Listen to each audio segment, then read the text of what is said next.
Buenas tardes con todos. Buenas tardes, dice. Les voy a compartir la clase, ¿no? Me avisan si ya se logra ver.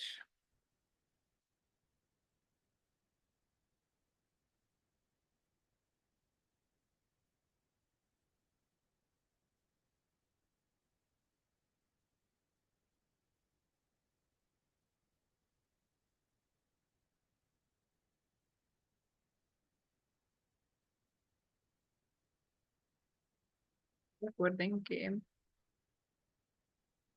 la anterior semana hablábamos sobre los, los inhibidores, ¿no? Recuerden que hemos hablado sobre las enzimas. Decíamos que las enzimas son catalizadores biológicos, tenía distintos tipos de enzimas, los cuales eran oxidorredundasa, transferasa, hidrolasa, liasa, isomerasa, ligasa. Después mencionamos el mecanismo de acción de las enzimas. Recuerden que yo les mencionaba que la de amarillito era una enzima, la de rosado es un sustrato, el círculo de tomate eh,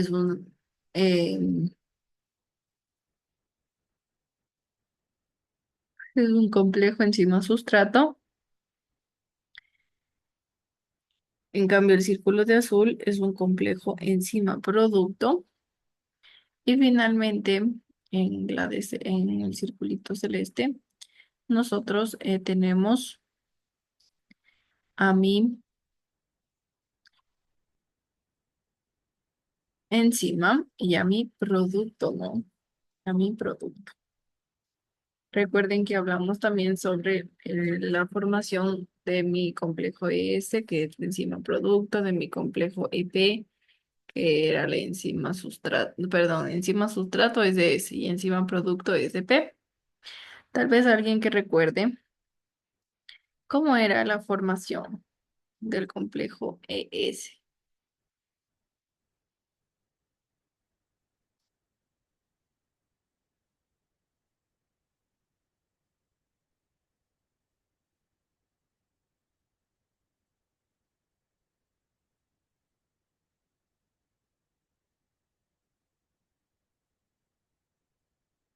Recuerden que la formación del complejo ES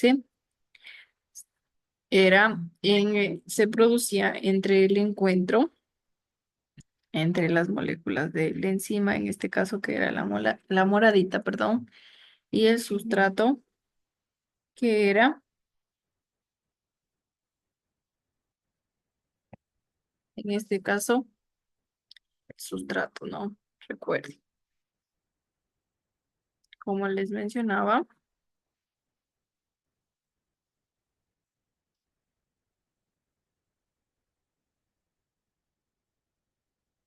se unía a través de enlaces débiles, ¿no?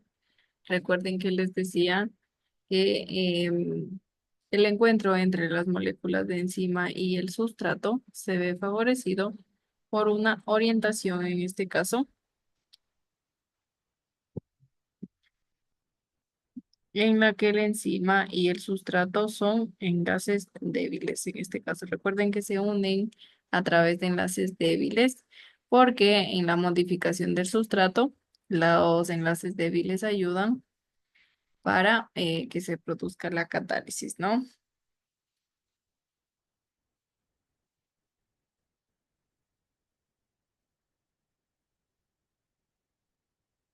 En cuanto recuerden, en mi información del complejo ES, recuerden que se formaba a través de la unión de la enzima y del sustrato. A través de enlaces débiles se unen y así forman el complejo ES, que sería el complejo enzima-sustrato. Y en cuanto a la modificación del sustrato, recuerden que una vez formado ya el complejo ES, que recuerden que era la unión entre la enzima y el sustrato, se produce la catálisis del sustrato. Como consecuencia, en este caso de la catálisis, existe una transformación del sustrato a producto. Y miren, tengo yo mi sustrato, en este caso parecen dos cacahuates. Al momento que se produce la catálisis, se forma ya, o sea, existe la transformación de el sustrato a producto. Y miren, se ha unido ya en este caso mi sustrato y yo ya le denomino como producto.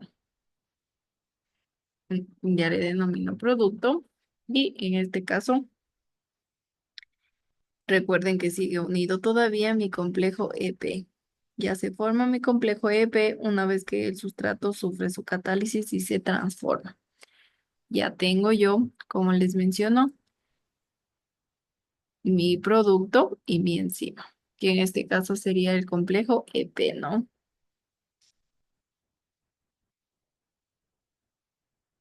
Vamos ahora a decirles o a mencionarles, a recordarles cómo era la disociación del complejo EP. En cuanto a mi disociación del complejo EP, recuerden que se obtiene ya el producto y la enzima libre.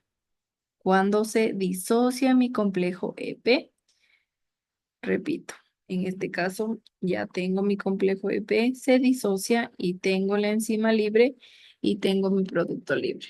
Recuerden que la enzima, una vez que esté libre, puede en este caso otra vez unirse con un sustrato y volver a hacer el ciclo, ¿no? Volver a hacer el ciclo en este caso o el mecanismo de acción que tienen mis enzimas. En cuanto, esto en cuanto al mecanismo de acción. Vamos ahora a la cinética enzimática. Vamos a ver un recorderis también de la cinética enzimática y yo mencionaba en este caso que la cinética enzimática tenía que ver con la velocidad máxima que alcanza una reacción, en este caso dependiendo de la concentración de la enzima y la del sustrato. Y hablábamos de factores importantes. Hablábamos en este caso como la temperatura, el pH, la presencia de inhibidores que dependen también de ellos para la concentración de enzima y de sustrato, ¿no? Por ejemplo, hablábamos de la concentración del sustrato en cuanto a su velocidad y decíamos que existían tres etapas, ¿no? En la etapa A mencionaba que la velocidad aumenta linealmente con el incremento de la concentración del sustrato. Miren, la velocidad aumenta linealmente con el incremento de la concentración del sustrato.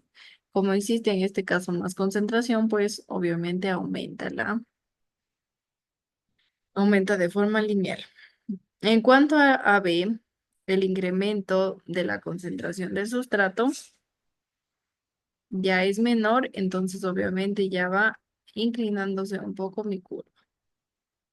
Y en mi etapa C, en este caso, como también ya va disminuyendo mi concentración, pues consideramos ya una velocidad o un valor constante en este caso, porque recuerden que va disminuyendo. Miren, en la etapa A, como en este caso el incremento de la concentración del sustrato es mayor, pues por eso aumenta linealmente.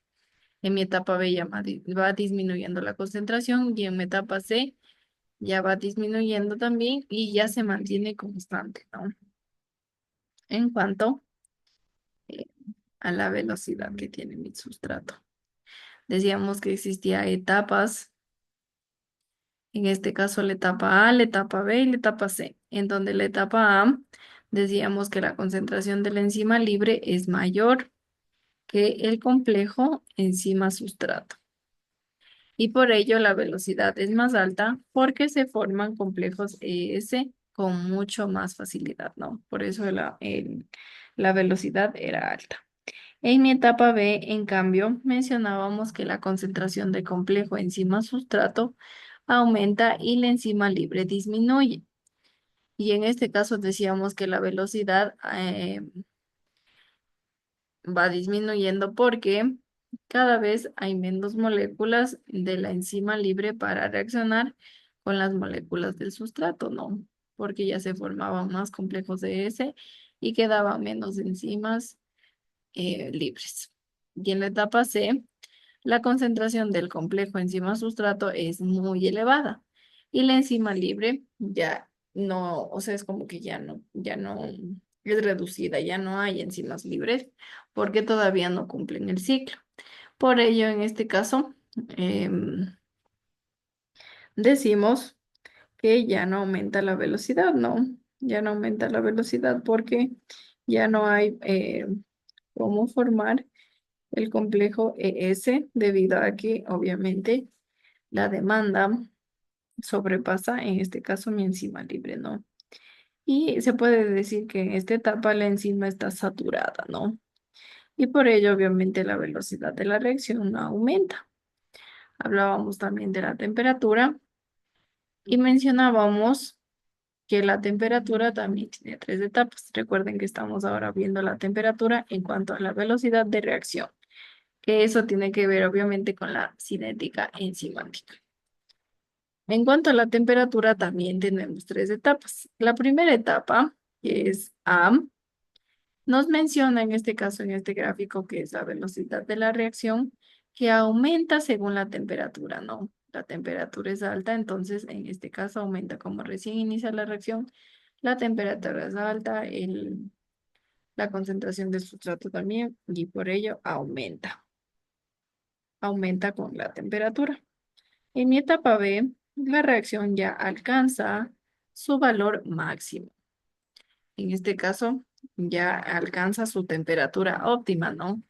En B ya alcanza su temperatura óptima y en C ya en este caso desciende porque a partir de los 60 grados de aproximadamente casi todas las enzimas, pues ya empiezan a descender. Por ejemplo, llegan a su etapa, a su valor máximo, alcanza ya la velocidad máxima porque ya tienen una temperatura óptima, ¿no?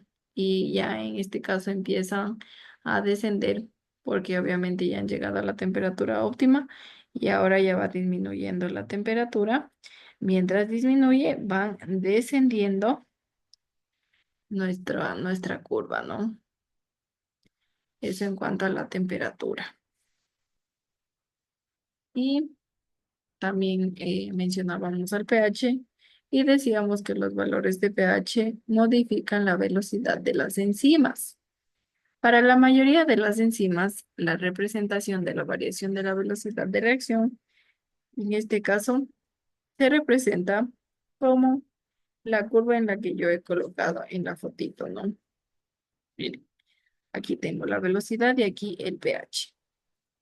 Algunas enzimas desarrollan su actividad máxima en valores extremos de pH, como les mencionaba, ¿no? Recuerden que el valor medio, en este caso que va de 7 a 7,5, sería el pH óptimo para todas las enzimas. Pero existen enzimas que viven en valores extremos de pH. Un ejemplo de ello es el caso de la pepsina. La pepsina es una enzima que participa en la digestión y miren, esta pepsina puede desarrollar sus actividades en un pH óptimo en torno a 2. Miren, recuerden que el valor que les mencionaba que era óptimo era de 7 a 7,5, pero en el caso de la pepsina se desarrolla en perfecto estado en un valor de pH de 2. Obviamente, algunas enzimas lo pueden hacer, ¿no? Se desarrollan sus actividades en valores extremos de pH. Y finalmente veíamos a los inhibidores. Y decíamos en este caso que los inhibidores, recuerden que decíamos que disminuye la velocidad de reacción. Y colocábamos en el ejemplo en el que yo mencionaba que mi velocidad que está de moradito era sin colocar inhibidores. Y la que tengo yo de amarillo, en esta sí está colocado inhibidores, por ello es que disminuye su velocidad de reacción, por eso queda más abajo la curva, ¿no? Recuerden que la función de los inhibidores es disminuir la velocidad de reacción. En cambio, la de los catalizadores sirve para acelerar la velocidad de reacción, ¿no? Y veíamos finalmente los inhibidores que tenían clasificaciones. Se clasificaban en competitivos y en no competitivos. Recuerden que los competitivos, nosotros decíamos que el inhibidor, en este caso y el sustrato, compiten por la forma libre de la enzima. Recuerden que el inhibidor es muy parecido al sustrato, ¿no? Pero cuando la concentración del sustrato es baja, en este caso, el inhibidor se une al sitio activo de la enzima.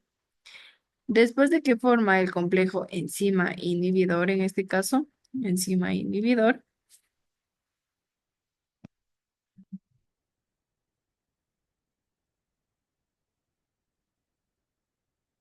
y cuando en este caso también formo la enzima sustrato, cuando yo formo la enzima sustrato, la enzima se separa, ¿no? Del inhibidor, el cual recupera en este caso su actividad. Miren, recuerden, cuando la concentración del sustrato en este caso es baja, el inhibidor se une al sitio activo de la enzima, ¿no? Recuerden que en esta como espacio que yo tengo en mi enzima, ese es el sitio activo, ¿no? Espérenme señalar. El que yo tengo aquí, este es mi sitio activo. El espacio en este caso que tengo en mi enzima. Él es mi sitio activo, ¿no? En este caso, el inhibidor se une al sitio activo de la enzima y forma el complejo enzima inhibidor. Miren, aquí tengo yo el complejo enzima inhibidor. En cambio, si la concentración del sustrato aumenta, el inhibidor se separa de la enzima, el cual recupera su actividad. En cuanto al inhibidor no competitivo, el inhibidor interacciona con la enzima libre y con el complejo enzima-sustrato. Miren, pero lo hace en una zona distinta al sitio activo. Esta interacción, en este caso, como lo hace en una zona distinta al sitio activo, produce una disminución de la actividad enzimática y en algunos casos en el inhibidor es un metabolito de la propia célula, ¿no? Y listo. Hasta ahí nos quedamos la anterior clase, ¿no? Ahora vamos a hablar de mis ácidos nucleicos.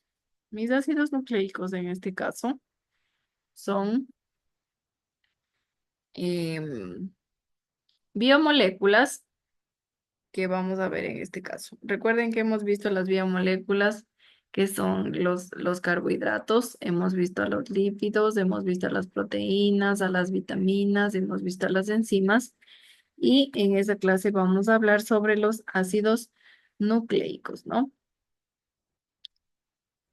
Los ácidos nucleicos en este caso son biomoléculas formadas por carbono, hidrógeno, oxígeno, nitrógeno y fósforo, ¿no? Mis ácidos nucleicos están formados por carbono, hidrógeno, oxígeno, nitrógeno y fósforo. Contienen la información necesaria para la síntesis de proteína. En este caso, mis ácidos nucleicos son polímeros formados por la unión de unidades llamadas nucleótidos. A través de la unión de varias unidades de nucleótidos, yo formo a mis ácidos nucleicos.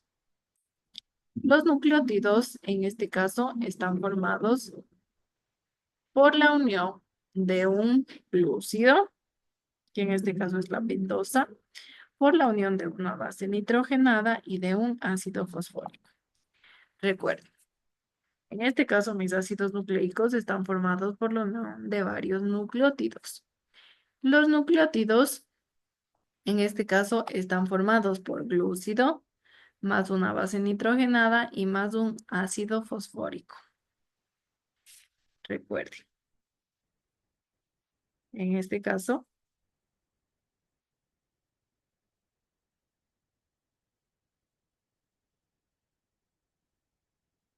están formados, como les menciono, por un glúcido, por una base nitrogenada y por un ácido fosfórico.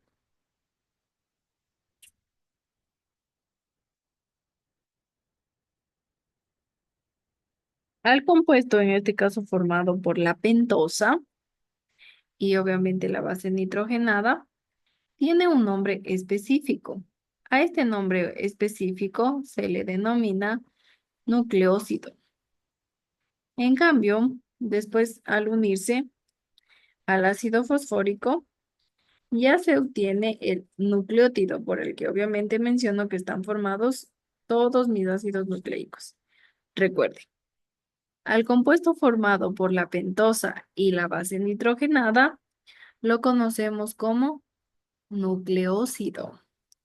Y al unirse al ácido fosfórico, ahí yo ya obtengo mi nucleótido. La pentosa, en este caso, que forman los ácidos nucleicos, puede ser ribosa o desoxirribosa. La ribosa, en este caso, forma parte del ARN, que sería el ácido ribonucleico, mientras que la desoxirribosa, en cambio, origina el ADN, que sería mi ácido desoxirribonucleico, ¿no? Recuerden que estamos hablando en este caso sobre cómo están formados mis nucleótidos. Recuerden, la unión de la pentosa y de la base nitrogenada forma mi nucleócido, ¿no? Y ya al unirse con el ácido fosfórico, ahí ya forman mis nucleótidos.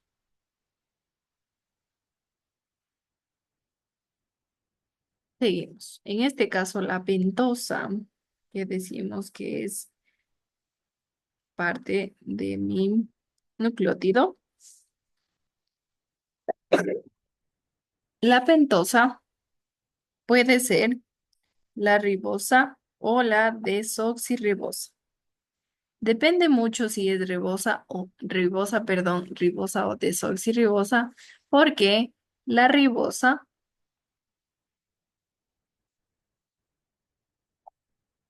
forma el ARN, que en este caso es el ácido ribonucleico. En cambio, si yo utilizo la desoxirribosa en cambio me origina el ADN, que sería el ácido desoxirribonucleico. Son diferentes, ¿no? Recuerden que, como les mencionaba, los nucleótidos están formados por la pentosa, por, recuerden, aquí tengo yo, ¿no? Mis nucleótidos están formados por la pentosa, por la base nitrogenada y más el ácido fosfórico. Recuerden ahora que la pentosa puede ser la ribosa o la desoxirribosa. Si yo formo con la ribosa, ¿cómo nombro a mi ácido nucleico? Cuéntenme.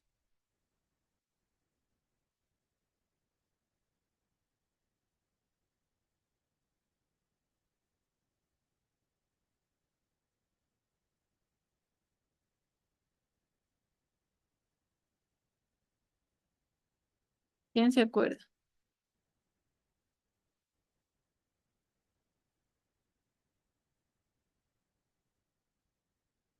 Si yo, como les menciono, no. Si yo uno a la ribosa más mi base nitrogenada y mi ácido fosfórico, ¿qué obtengo? Tengo el ARN o tengo el ADN.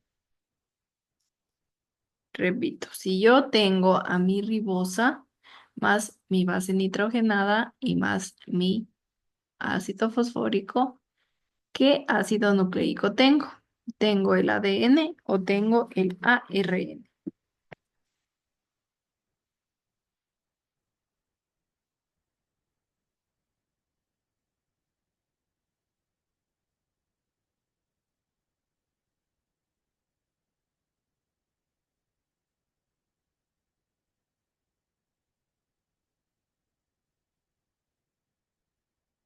Tengo yo en este caso el ARN. ¿Por qué tengo el ARN? Porque yo digo que estoy formando a través de la ribosa de la base nitrogenada y del ácido fosfórico. Como yo en este caso estoy formando a través de la ribosa, pues formo el ARN. Si es que yo en cambio utilizo la desoxirribosa más mi base nitrogenada y más mi ácido fosfórico, pues tengo al ADN,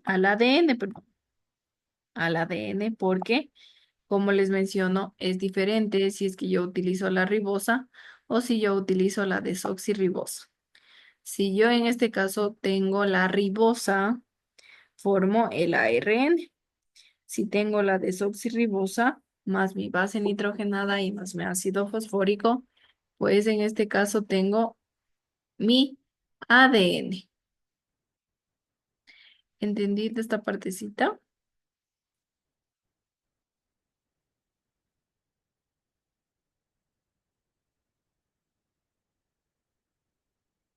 Pregunta entonces. Si yo tengo a mi desoxirribosa más mi base nitrogenada y más mi ácido fosfórico, ¿qué ácido nucleico formo? ¿Formo el ADN o formo el ARN?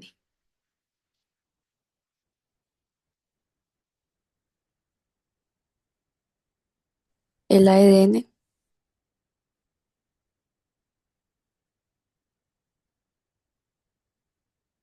Sí, recuerde. Si yo tengo, a ver, vamos. Si yo tengo mi desoxirribosa más mi base nitrogenada, a ver, hagamos mejor en este. A ver, les mencionaba, ¿no? Si yo tengo a mi pentosa, que en este caso voy a decir que es la ribosa. Tengo a mi ribosa más mi base nitrogenada y más mi ácido fosfórico. Como tengo a mi ribosa, formo el ARN. Voy a poner aquí. Si yo tengo a la ribosa, esperen,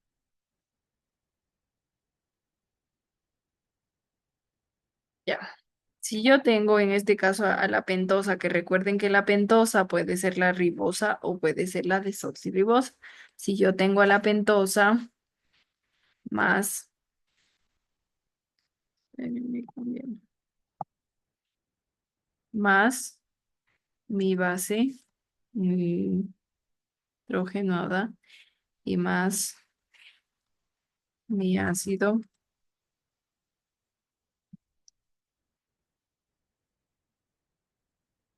fosfórico.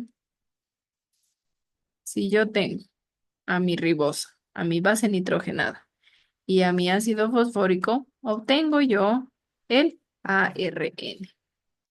Si yo tengo en cambio mi desoxirribosa más mi base nitrogenada y más mi ácido fosfórico, tengo en cambio mi ADN.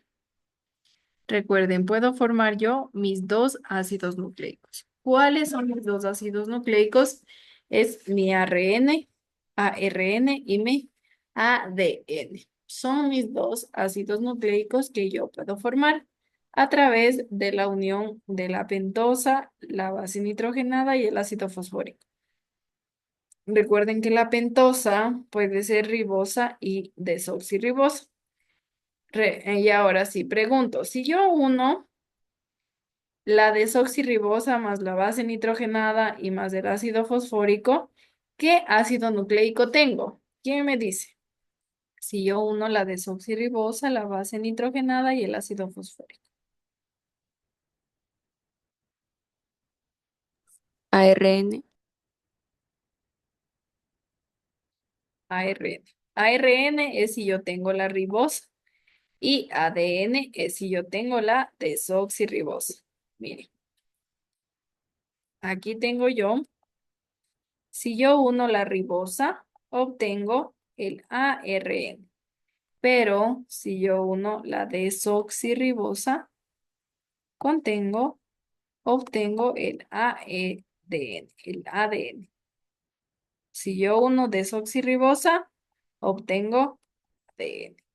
Si yo uno mi base nitrogenada con mi ácido fosfórico y mi ribosa, obtengo ARN en cambio, ¿no? ARN. Si yo uno la ribosa, la base nitrogenada y el ácido fosfórico, tengo ARN. Si yo uno la desoxirribosa más la base nitrogenada más el ácido fosfórico, obtengo ADN. Recuerden que para yo formar mi ADN y mi ARN, lo uno a través de varios nucleótidos. Recuerden que mis ácidos nucleicos están formados por uniones de nucleótidos. Y los nucleótidos, recuerden que están formados a través de ribosa, base nitrogenada y ácido fosfórico. Si yo en los cuestionarios, en las preguntas les digo, los nucleótidos están formados a través de ribosa, de base nitrogenada y de ácido fosfórico, ¿verdadero o falso? ¿Quién me dice verdadero o falso?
Es verdadero, ¿no? Porque yo les menciono que los nucleótidos sí tienen ribosa, base nitrogenada y ácido fosfórico. En este caso, sí, em, la pregunta sería verdadera porque sí están compuestas por ribosa, base nitrogenada y ácido fosfórico.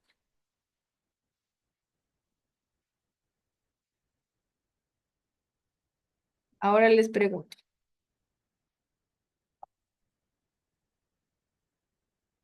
mis ácidos nucleicos están formados por la unión de varios nucleótidos, ¿verdadero o falso?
Es verdadero, ¿no?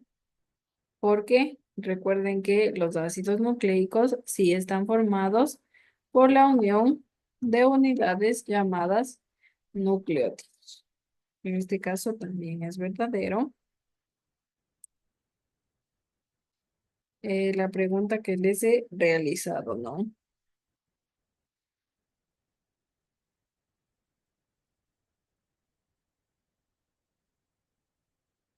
Listo.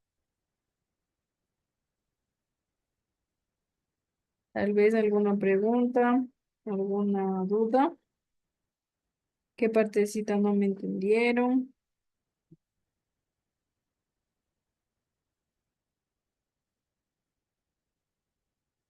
Seguimos entonces. Decimos en este caso que recuerden que estaban formadas a través de la ribosa, base nitrogenada y ácido fosfórico. En cuanto a mi base nitrogenada, en este caso es un compuesto cíclico formado por cadenas de carbono y grupos de amina o amida. Y en este caso nosotros los clasificamos en purinas y pirimidinas. Las purinas, en este caso, son la adenina y la guanina, mientras que las pirimidinas son la timina, citosina y uracilo. Dependiendo en este caso de la formación o de la unión de mis purinas o de mis pirimidinas, yo obtengo el ADN y el ARN. La adenina, la guamina, la timina y la citosina forman parte de mi ADN, mientras que en este caso mi ARN está formado por la timina, perdón, mi ARN está formado igual por la adenina, la guanina, la citosina, pero en vez de la timina, yo tengo a mi uracilo. Y miren, aquí tengo en este caso mis bases. Aquí tengo mi adenina, aquí está mi timina, aquí tengo mi guanina y mi citosina. Esas son mis bases nitrogenadas. Recuerden que en este caso les decía que las bases nitrogenadas son de forma cíclica y en cuanto si yo tengo la formación de adenina, timina, guanina y citosina, pues en este caso formo yo mi ADN. En cambio, si tengo mi adenina, mi uracilo, mi guanina y mi citosina, tengo mi ARN, ¿no? Recuerden que mis bases nitrogenadas son diferentes dependiendo si yo formo ADN y ARN. Listo. Esto sería todo por la clase del día de hoy. Ya les voy a colocar eh, el videíto y el deber, ¿no? Si tal vez surge algún problema, alguna inquietud con el deber, me escriben y ahí solvento.